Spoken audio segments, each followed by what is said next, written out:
Hey dog people, if you're a professional dog trainer or dog business owner, you're probably exhausted.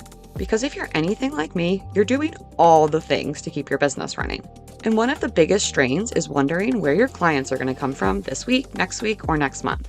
Now, don't get me wrong, I love what social media does for my business.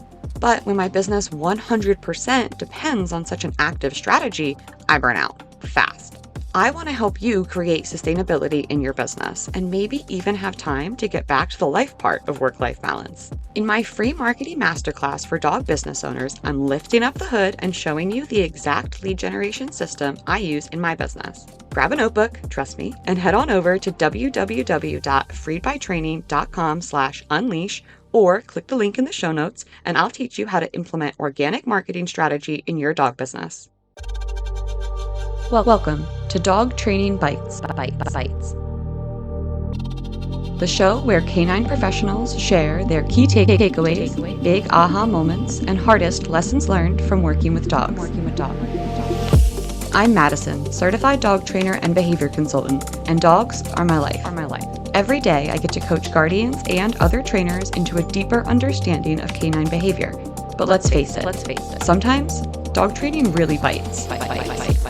And that's okay, because when it does, we learn a lot. This podcast is all about sharing the lessons learned from experience, because the stories of when it got tough or when we made a mistake, that's when we learn the lessons worth learning. And it's time we share those with the world. I'll be talking to dog trainers and other pet professionals about times that working with dogs, well, bit. Not literally. Maybe literally. What's most important here on this show, what did they walk away with? What did they learn? How did it shape their approach today? Welcome to Dog Training Bytes, the show where pet professionals share personal lessons that you won't find in any textbook. Today, I'm speaking with Vanessa Ward, aka the Pet Behaviorist. Vanessa is a qualified dog, cat, and rabbit behavioral practitioner. She studied zoology, ethology, and companion animal behavior and welfare. Vanessa offers behavioral consultations, classes, and one-to-one training online and in person in South Wales. She specializes in dog behavior, cat toileting, and rabbit welfare, and her goal is for people to live in harmony with their pets. Hi, Vanessa. I am so excited to have you here. Hello, thank you so much for having me. The first rabbit trainer to be on the podcast, I will say. Yes, Honestly, the first rabbit trainer I've met, I have to admit. I'm happy to hear that. There's not many of us out there. This is a little known fact about me, but pre-dog, pre-any dog in my life, I was a crazy rabbit lady. I had 2 bunnies and I built them this giant cardboard castle out of 5 moving boxes and I had pictures of them all over my cubicle at work and people thought I was weird. You just described my life as well. Yeah, Yes. before dogs, rabbits, building things. Yeah, totally. I think I got very lucky. I got a very cool rabbit, 2.5 pounds. His name was Jasper. He had upright ears. He was all black, and he would just chill in my hoodie pocket and fall asleep on my shoulder. And he was just, I got him when I was just about to graduate university. And he was just, I remember my parents saying, "You got a rabbit? They're not even just like a gerbil." Mind you, the next time I came home, I catch my dad taking a nap on the sofa with the rabbit curled up on his chest. I'm like, I told you they're awesome. The amount of times I go, oh, they're like dogs. They're like friendly and have personalities. Yes, huge ones. Too big, if anything. They are so much fun, though. Do you have any personal rabbits right now? No, we lost our last rabbit. When was it? End of last year, and he was 10 years old. He was a I'm legend. so He'd sorry, lived but a what a right? life. Oh Yeah. my goodness. I'm curious to hear about, do you have any personal dogs right now? Yes, I have Baby Bear, who's not a baby, but he's a bulldog. So I think he's always going to look like a baby. Permanent babies. Permanent baby, yeah. He's actually 8 now, I think. So quite an old boy. He's got a multitude of health problems being a bulldog. Yeah. I do want him to wear a vest that says, don't agree with this, but rescued one sort of thing. Just seeing all the health problems he has because of his breeding is not nice, but we manage it. He has like nearly fortnightly hydro, 2 lots of monthly injections, this, that, and the other. Yeah, it's nearly a full-time job caring for him. Oh gosh, I'm so sorry. That does sound like a lot. But he's fab. I don't begrudge it at all. Baby bear. What's the name from? We just call him Bear, but he's just a baby bear all the He's time. just a baby bear. Oh my Yeah. gosh, I love it. I want to hear, I know this is not part of it, so forgive me for already going off script, but I just want to hear a little bit more about what got you into what is the transition from crazy rabbit lady to rabbit trainer and rabbit behavior? I never would have known that was a thing when I was just the crazy rabbit lady. How I don't think I did at the time either. It was the university course that I did was companion animal behavior and welfare, dogs, cats, and then you could pick horses or rabbits. And I was like, I've got rabbits, I'll do rabbits. Yeah, horses are a little bit more expensive. Yeah, yeah. Just a bit. Vanessa, I am excited to hear the story that you brought for us today. Yes. So it was, so we've got Baby Bear. We used to have another dog called Misha. Misha was our first dog, my first dog as well. And we got her from a rescue centre, and she was like just wonderful. She was a bit dog reactive, manageable. I was learning at the time, I was studying. So she was like my project sort of thing. Right, right. I'd have a lecture, read some white papers, and be like, oh, we'll work on that kind of thing. And I got her reactivity to the point where she'd see a dog and look at me for a treat. Fine. And then Baby Bear came into our life, a failed foster. He was in the centre. No one was like wanting Tale as him. old as time. Yeah, The right. failed Can you have foster. him temporarily? And because she was dog reactive, we were like, we'll try it. And they got on like a house on fire. Best friends. Amazing. Absolutely best friends. So good for And both of them. yeah, and she was never going to have another dog friend apart from Right. one like him sort of thing. So that all worked out until it just didn't. And funnily enough, it wasn't her, it was him, the Mm, dog friendly Baby Bear. He got a lot of health problems all of a sudden. He got allergies. And if you've ever had hay fever allergies, you know how miserable it makes you. And his eyes, his ears, his paws, everything. His digestion as well, it mhm. affected his digestion. So the Yeah, poor guy was just miserable. And he yeah. started resource guarding us from her. Mm, So all of a sudden it was like, okay, this isn't a peaceful household. They're not getting on well. Totally feel sorry for him because he's miserable and we're going to the vets all the time trying to get on top of that. But then you come home and it's just stress, yeah. just complete stress. And it wasn't all the time, it was just occasionally, but you're on the edge of your seat the whole time, making sure they're okay and they're okay in the same room, this sort of thing. It was during the pandemic as well. Hmm. So It was we just are home. We are home. there's no, oh, I'll go away with this one for a bit. Yeah, we are at home. Yeah. And it just gave me a real understanding of A, how much like pain and medical issues can affect behavior, because you learn about it, but seeing it, he like changed. Yeah. And B, how stressful it can be when you're not living in harmony with your pet. Yeah. So what was the management that you, because again, in a pandemic, having two dogs all of a sudden start experiencing conflict, management is critical at that point. So what did that sort of emergency management plan look like? There was a lot of separation and a lot of on leads in the house. You just have to work out what works for you, I believe, Mhm. because they were both quite chill. They both like to sleep a lot. It was reasonably okay to be like, we're on the sofa. They're Yeah. both under control, sort of thing. They're both on lead. Fine, we can watch a movie. It's all chill for the whole evening, kind of thing. Mhm. Whereas I understand for other people that may not be the case.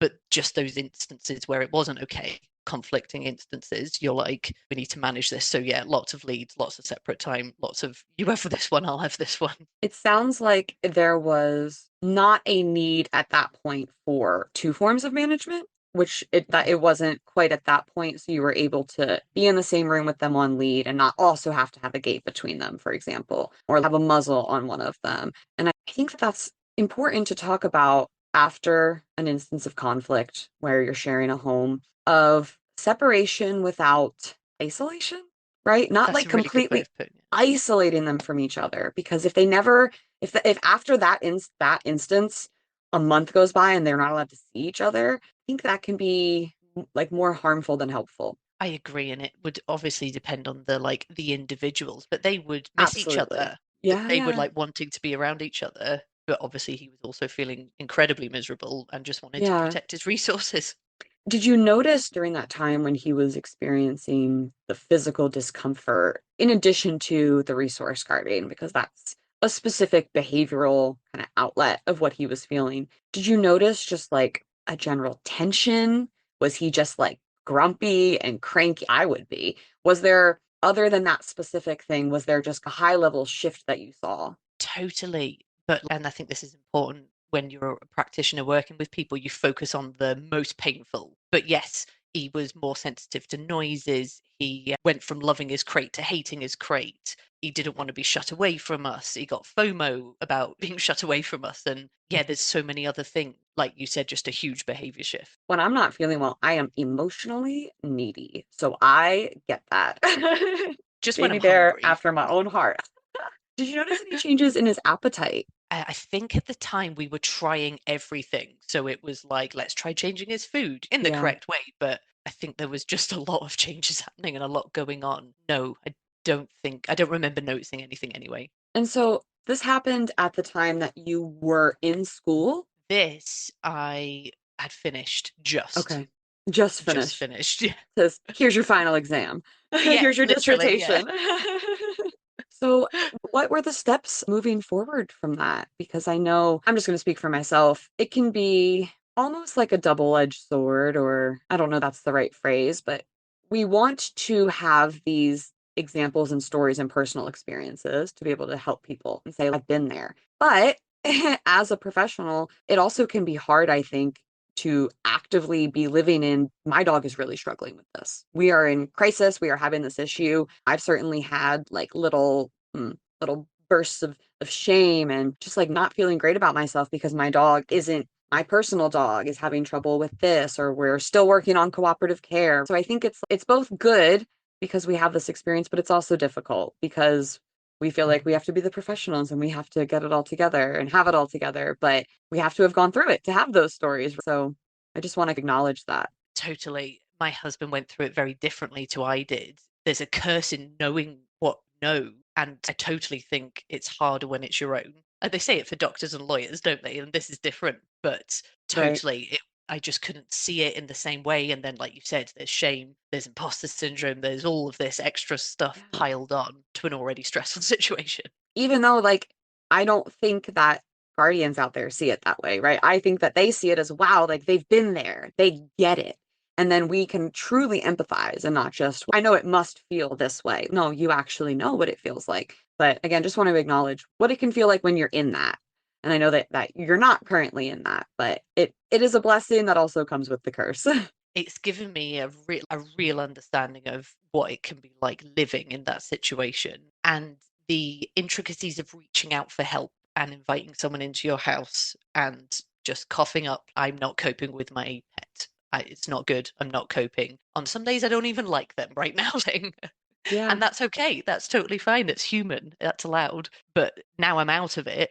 I can look back and be like, oh, funny. But at the time, we right. reached out for help from other professionals and there was shame mixed up in that. But if you'd said it to me, I'd be like, do it. Do it. What are you waiting Right. for? You don't Yeah. have to fix your own. That's fine. Yeah. And I think that, again, just being a human who has been there means that you can identify those emotions. And I think there are a lot of folks out there with dogs with complex behaviors who, if they're really honest with themselves, they're going to be saying those things.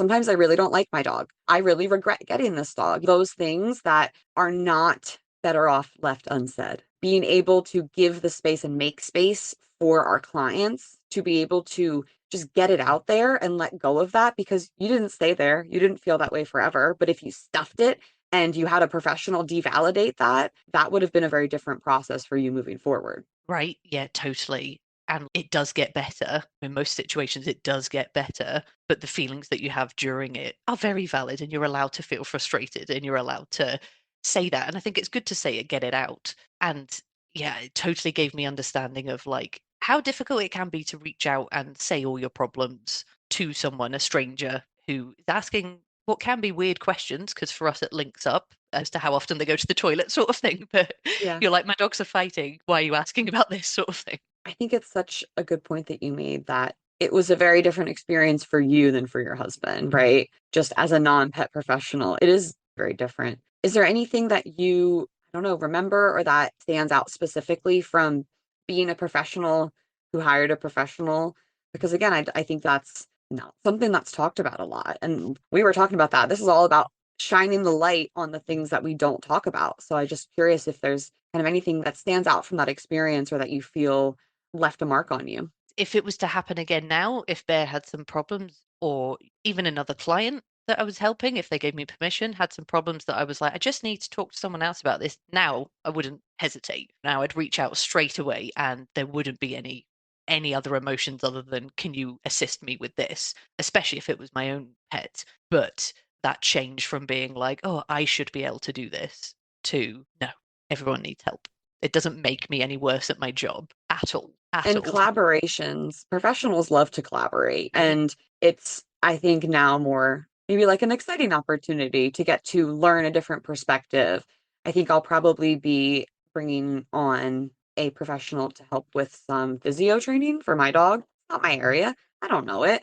Do I really want to pivot into that as a professional and maybe take away from the work that I'm doing in the realm of behavior? No, I don't. So I'm just going to probably hire somebody else to work with me and my dog because that's what they're focused on. So they're going to be a lot better at it than I am. My friend calls it outsourcing, and I love it. She's get a Exactly plumber what if it you need a is. plumber, get therapy if you need therapy, get a pet professional if you need a pet professional. It's fine. It's just outsourcing. It's exactly right. And I don't try and step too far outside of what I do because I believe our industry and our world, with the ability to connect the way that we do online now, I think our industry is better served by people specializing and focusing and diving in deep to an area, but then also taking that step back and having these conversations to learn from other areas. And I think you in particular have a framework that kind of highlights the value of stepping outside of the species and how much there is to be learned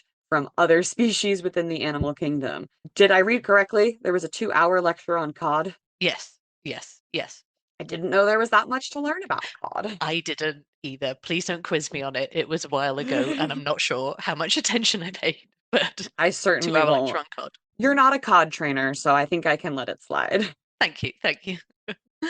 Are there any other, I don't know, lessons and things that kind of left an impact on you from that either that experience with your dogs of needing to work through a, I don't want to say a high risk, but like a moderate risk situation, right? We had some physical conflict, but then also tapping in on another professional, which is something that I just don't know that people talk about a lot.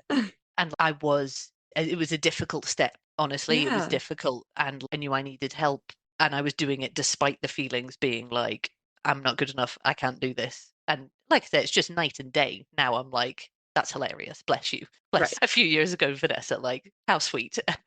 I also can't stress enough how much like pain or discomfort or irritation can affect an animal and how much they can hide it. Because a lot of people, a lot of owners I work with, sorry, a lot of guardians I work with, I much prefer that word, are like, no, I don't think they're in pain. And I'm like, they could be. They could have something going on that's just making them a bit grumpy. Yeah, and it's always worth exploring that and at least ruling some things out. I don't think we can rule everything out, but ruling some things out and getting curious about the physical condition. I think that can be just so important.